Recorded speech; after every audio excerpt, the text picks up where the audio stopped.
Good evening. My name is Jennifer Schlitt, and I am a member of the League of Women Voters of the Ann Arbor area. I welcome you to tonight's forum featuring candidates for Ann Arbor City Council Ward 2, Jane Loom and Jared Hoffert. The candidates will be on the ballot in the general election on Tuesday, November 7th. We are broadcasting from the studios of CTN in Ann Arbor. The League of Women Voters is pleased to sponsor these forums. The League is a nonpartisan, civic, and political organization that encourages informed and active participation of all citizens in government, works to increase understanding of major public policy issues, and seeks to strengthen and broaden knowledge about our form of government and democracy. The League does not support candidates or parties. We do take stands, however, on issues we have studied. One of the League's important goals is to assist voters in making informed choices at the polls, and thus we bring you tonight's program. Volunteers from the League of Women Voters are managing tonight's forum. Our moderator this evening is Dharma Ackman. Dharma will explain the format from here. Thank you and good evening. It's my pleasure to introduce the candidates for City Council representing the 2nd Ward, Mr. Jared Hoffert and Ms. Jane Loom. The format for tonight is as follows. Each candidate will give an opening statement of up to 1 minute. Each candidate will have a closing statement of up to 2 minutes. In between, I will ask questions that came from the Ann Arbor community. We received a total of 63 questions for this forum, and then we really want to thank the community, the Civ City Initiative, students from Ann Arbor Pioneer High School, and members of the League for submitting questions. While we try to include as many as possible, our time with the candidates is limited. Each candidate will have 90 seconds to respond to a question. We have timers who will hold up the paddles to let you know the time remaining when you have 15 seconds left. And then when you run out, they will hold up a stop sign to let you know that your time is up. Candidates, please stop when indicated so that you both have the opportunity to participate in the time allotted. The order of speaking was determined by a drawing before we began. Opening first will be Mr. Hoffert, followed by Ms. Loom. And for the closing statement, Ms. Loom will go first, followed by Mr. Hoffert. We're ready for your opening statement, Mr. Hoffert. Thank you. I would first like to thank the League and CTN for inviting me and hosting these forums. So, hello. My name is Jared Hoffert, and I'm the Democratic nominee for City Council in Ward 2, where I live with my wife and young daughter who attends Thurston Elementary. I grew up in Southfield, Michigan, and attended the University of Michigan, where I received my BFA in theater performance. Along with working in business operations roles for a global consulting firm where I managed the day-to-day compliance and effectiveness of our account team.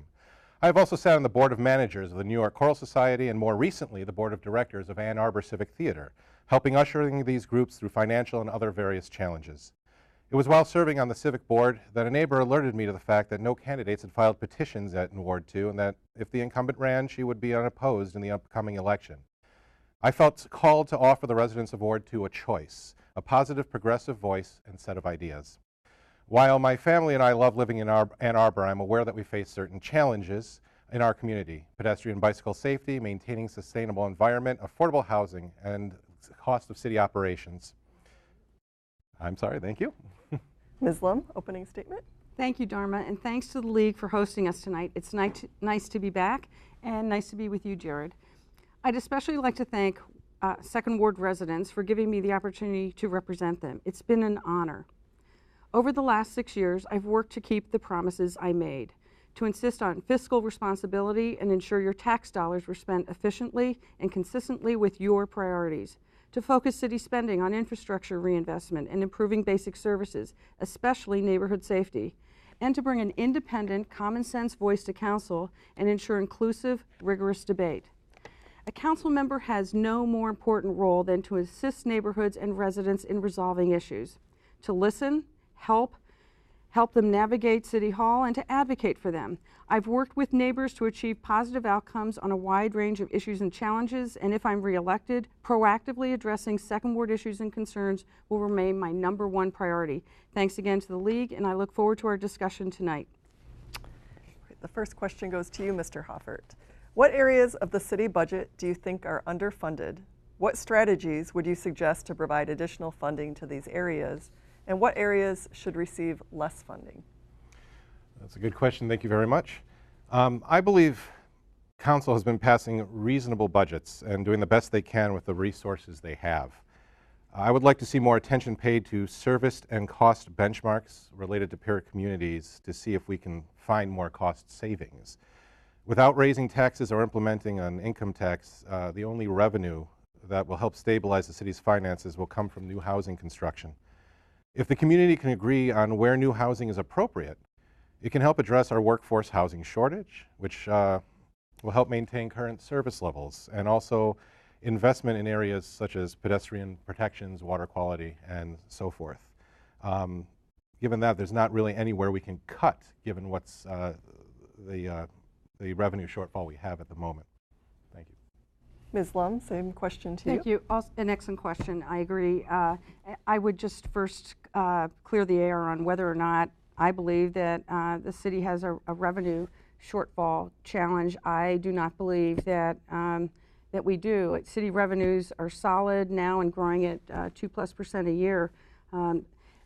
In addressing budget priorities, what I've heard from residents, and that's what's guided me in the various budget amendments that I proposed over the year, and I will just note that I've always identified the offsets so as not to add any costs when proposing and amending the budget that is presented council.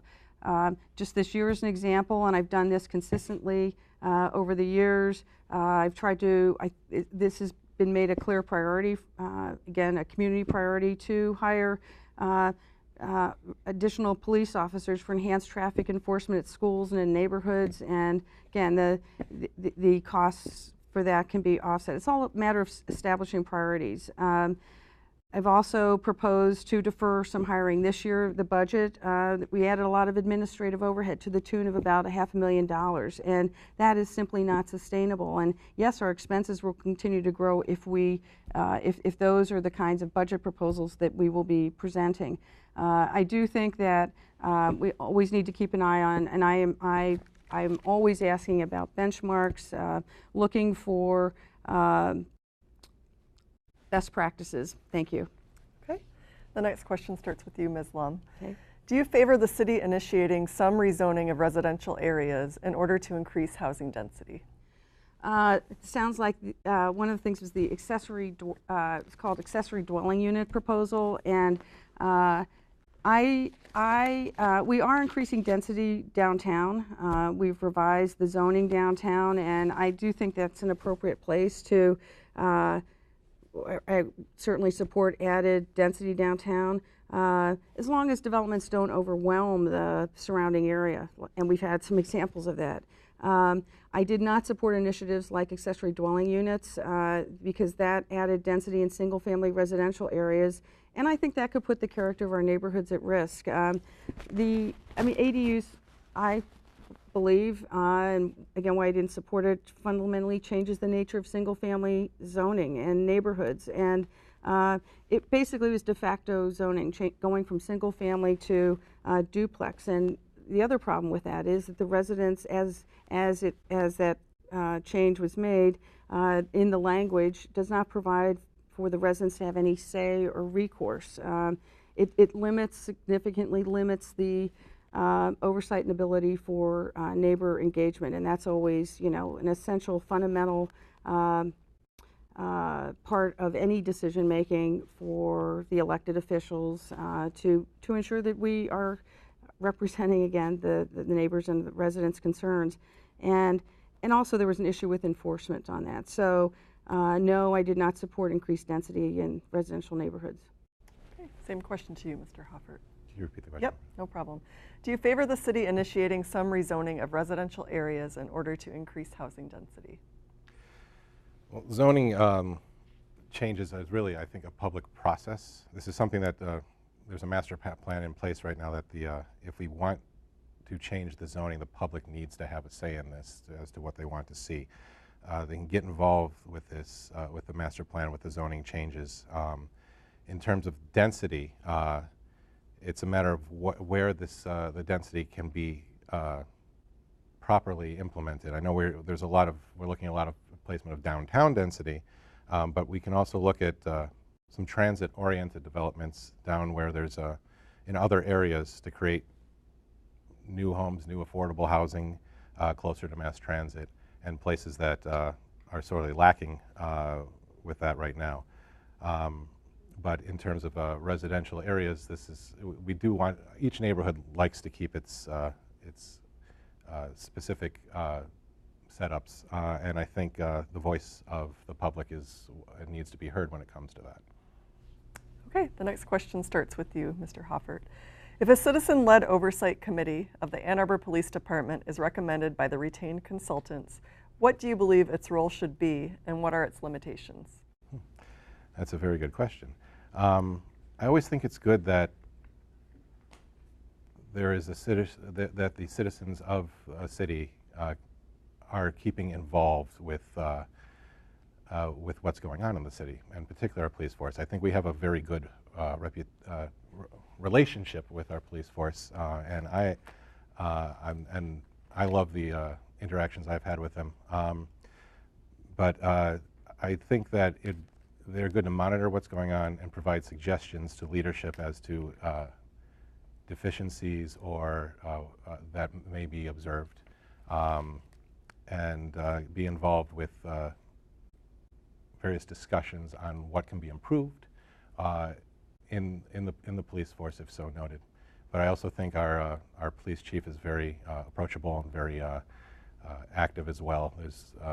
So that helps in terms of our community involvement and our community relationships. Ms. Lum, same question. Thanks. So you're asking about the police oversight group. The citizen-led oversight committee, yeah. Okay, first I'd like to say that I think the Ann Arbor Police Department does a fabulous job and is very conscious of and responsive to the values and expectations of our community. I will be very interested in seeing the Ann Arbor Police Department's views of the proposal once it comes forward.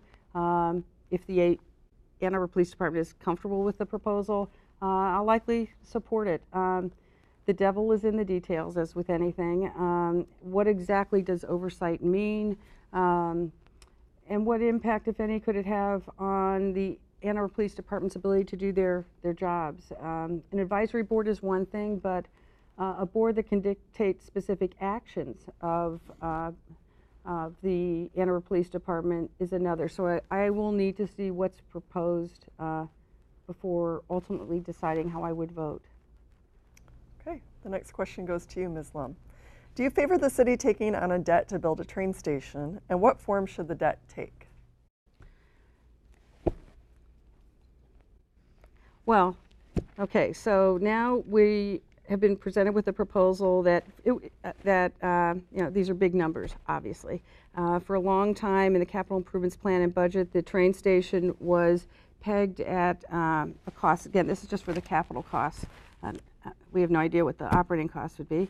So we don't have a business plan for either. But the capital costs were pegged at $65 million. Now that's grown to $81 million in the latest report, the environmental assessment report that was recently released on September 19th.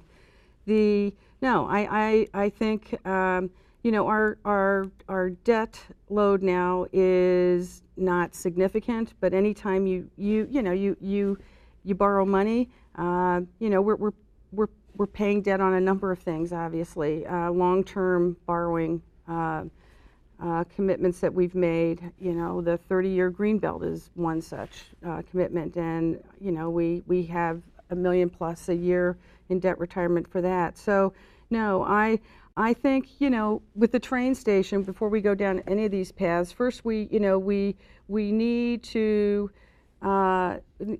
much more clearly define, you know, have a business plan, the costs, and this all needs to be presented to the community prior to engaging in, you know, borrowing money, raising taxes. I think my time is up. Sorry.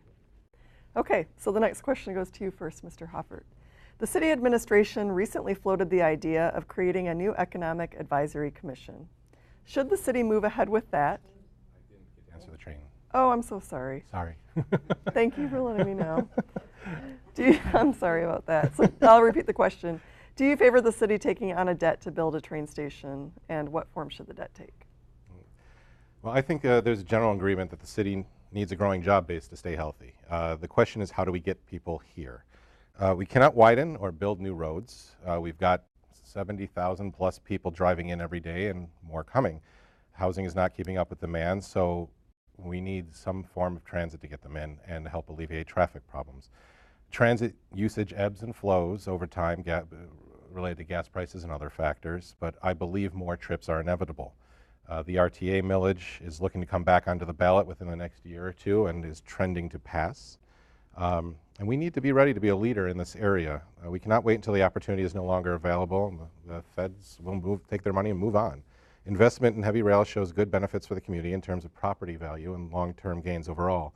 I would like to see the city partner with this, whether it be the university, the county, or others, to help fund the portion that would not be funded by the federal government. And when it comes down to it, the voters need to be involved. The voters are going to have to approve this location and have a say in it. So with the say of our residents and our voters, along with finding alternate sources of income, of funding, I would be in favor of this train station. Okay, and now the next question truly does go to you. The city administration recently floated the idea of creating a new economic advisory commission. Should the city move ahead with that? And if so, what should be its role? The Economic Development Commission was interesting. I went to a little bit of a meeting they had the other week, and it was very interesting to hear, and I think it was a very welcome discussion.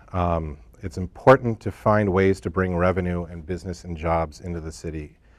My concern is we need diversity on this. It shouldn't just be large corporations and the usual suspects at the table. If we do put an economic development group together, I would like to see small business owners brought in. I would like to see minority business owners brought in, representatives from the arts and other industries as well, because this all brings economic development to a city, not just the larger corporations, but the community as a whole.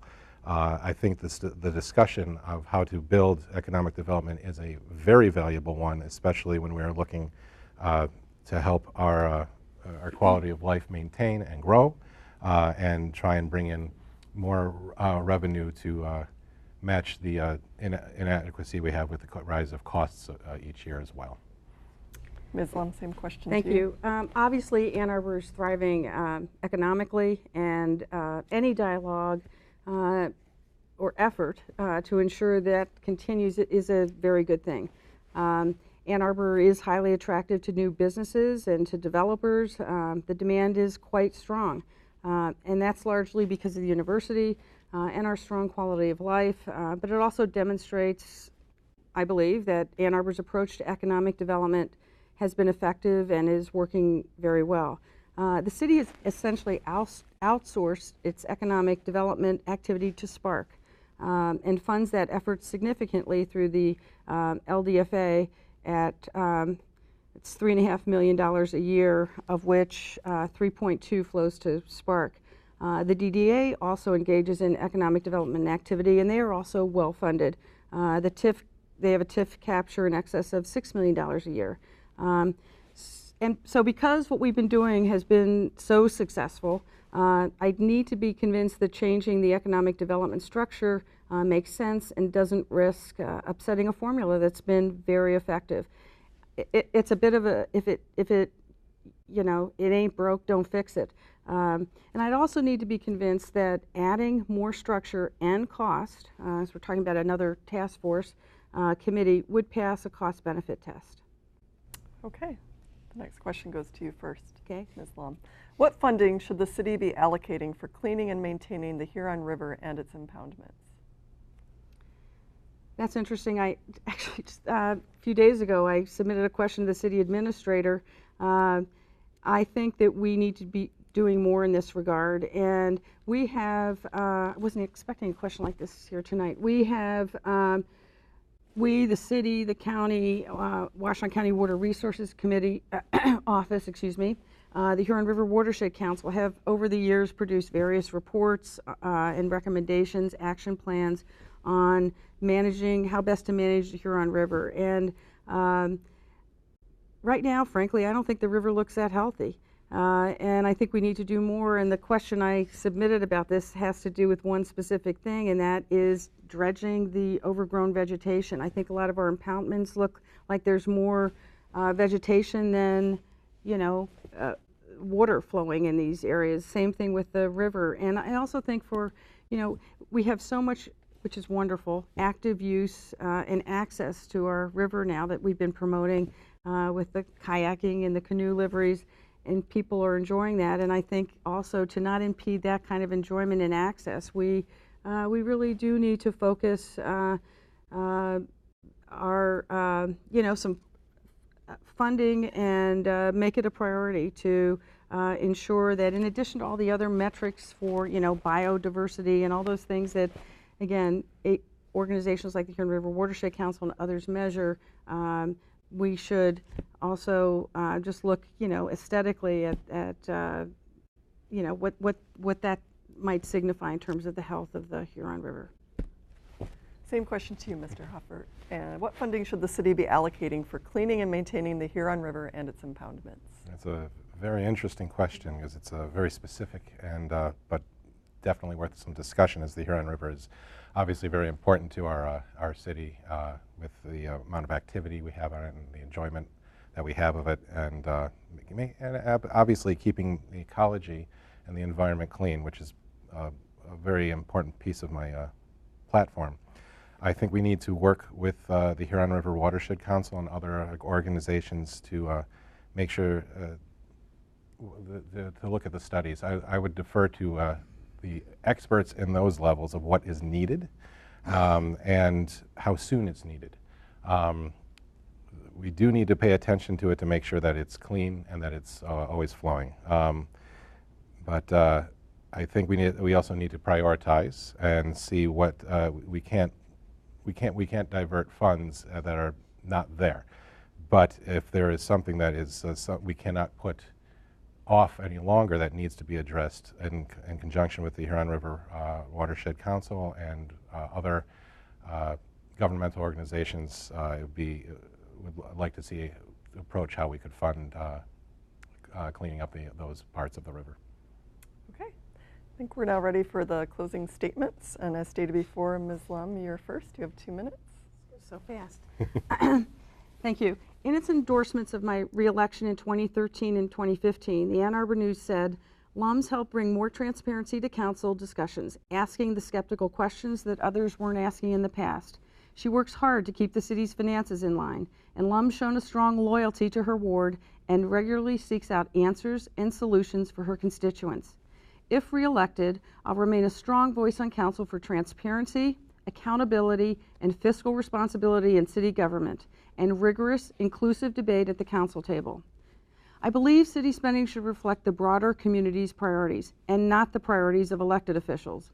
I've sponsored over 35 budget amendments to reallocate spending to what you've told me are your priorities: infrastructure reinvestment, streets, parks, sewers, and improving basic services, especially neighborhood safety and pedestrian safety at our schools. I'll remain an advocate for these priorities. And I continue to believe that rather than simply add new taxes to the already heavy tax burden that many Ann Arbor residents struggle to meet, the city must identify efficiency improvements and prioritize, just as the folks paying the bills do. In going door to door, many of you have told me you appreciate my bringing a common sense perspective and balance to City Council and helping to resolve neighborhood issues. Thank you for that. I promise to work for you and to provide an independent voice, and that too won't change. We should not return to the days where council consisted of like-minded thinkers and there was very little debate of policies and priorities. If I'm re-elected, I'll continue to fight for balance in city policies and in development decisions. Ann Arbor's highly attractive to new businesses and developers. That demand allows us to realize the economic growth we need and insist on developments that are compatible with their surroundings and complement the character of our city, which makes us attractive in the first place. Thank you for your consideration, and thanks again to the Second Ward folks for the privilege of serving these last few years. I hope that I have earned your vote on November 7th. Thank you. Thank you. Mr. Hoffert, your closing statement. I'd like to thank again the League and CTN for hosting this forum. So one of the questions I constantly ask myself is what makes a city great? There's a theatrical concept that answers that question. It's called yes and. Yes and takes an idea and adds to it, moving it forward to a collaborative goal, whereas saying no to an idea ends the discussion. So what makes a city great? I answer that with a resounding yes and. Yes, we must provide basic city services to residents reliably and efficiently, and we must extend our proud tradition of progressive leadership on community priorities. Yes, we must resurface the roads, and we must ensure that we make them as safe as possible for all users, old, young, walking, biking, driving, using transit. Yes, we must work to keep our water and sewer infrastructure in good working order, and we must do our part to enact environmental protections in a changing climate, as well as keeping our drinking water safe by addressing the 1,4-dioxane plume. I believe in a yes-and approach to city government. Saying no without alternative solutions is not a constructive or efficient way to lead. I would never vote against a don't ask ordinance. I would support shifting funding to a pedestrian safety or energy efficiency measures that save people money and fight carbon emissions. And I would support community-supported ways of advancing affordable housing. I would never turn down millions in federal funds to bring our train infrastructure into the 21st century. We should look at peer cities to see if we're getting value for what we pay. Democratic values are important. These are democratic values that are important to me. I have the professional expertise and to effect positive change that will help maintain our quality of life, and I hope to have the opportunity to do that on behalf of all Ward 2 residents. You can find my complete vision and platform stated on my website at hoffertforcouncil.com. But most importantly, I want to hear what you think. Please feel free to reach out to me anytime at the website or at hoffertforcouncil@gmail.com. I hope to see you on the campaign trail and that I can earn your vote on November 7th. Thank you. And that concludes our forum. Thank you so much for participating tonight. Well, and thank you again to the candidates for participating in tonight's forum, to everyone who contributed questions, and finally to our partner CTN for making this program possible. These forums will be rebroadcast on Channel 19 a number of times between now and the election. They're also available on demand for streaming on your computer or your smartphone. Go to our website, lwvannarbor.org, and look for the link to the programs. Please urge your friends and fellow residents to watch these forums as well. For additional nonpartisan and dispassionate information on candidates and ballot issues, go to vote411.org, the League's voter resource guide covering local, state, and federal candidates and current proposals that will appear on the ballot. Make your plan now and be sure to vote on Tuesday, November 7th. Good night and thank you.